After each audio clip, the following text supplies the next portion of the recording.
ঢাকা বিশ্ববিদ্যালয়ে দ্বিতীয়বার ভর্তি পরীক্ষা নিয়ে যারা ভর্তি পরীক্ষা দিতে পারে নাই তারা আদালতে একটি রিট আবেদন দায়ের করে।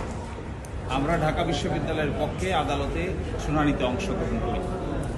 এই ঢাকা বিশ্ববিদ্যালয়ে দ্বিতীয়বার ভর্তি পরীক্ষা দিতে পারবে না এই যে প্রজ্ঞাপন, এই প্রজ্ঞাপনকে চ্যালেঞ্জ করেই এই রিট পিটিশন দায়ের করা হয়।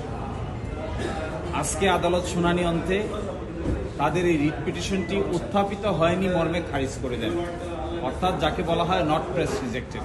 এর কারণ হলো এই বিষয়ে অতীতে আদালতে এসেছিল। ঢাকা বিশ্ববিদ্যালয় 2014 সালে এই সিদ্ধান্ত নিয়েছিল যে দ্বিতীয়বার ভর্তি পরীক্ষা দেওয়া যাবে না।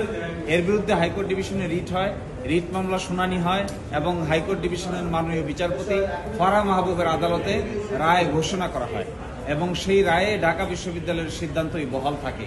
তার বিরুদ্ধে তৎকালীন সুপ্রিম কোর্টে একটি আপিল দায়ের করা হয়।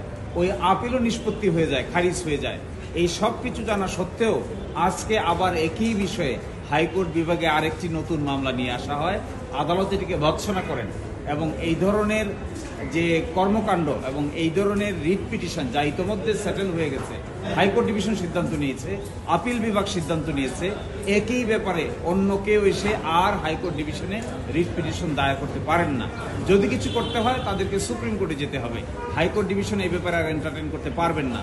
এই জিনিসগুলো বিবেচনায় নিয়েই ঢাকা বিশ্ববিদ্যালয়ের সিদ্ধান্ত বহাল থাকলো এবং এই রিট পিটিশনটি উত্থাপিত হয়নি মর্মে খারিজ করে দেওয়া।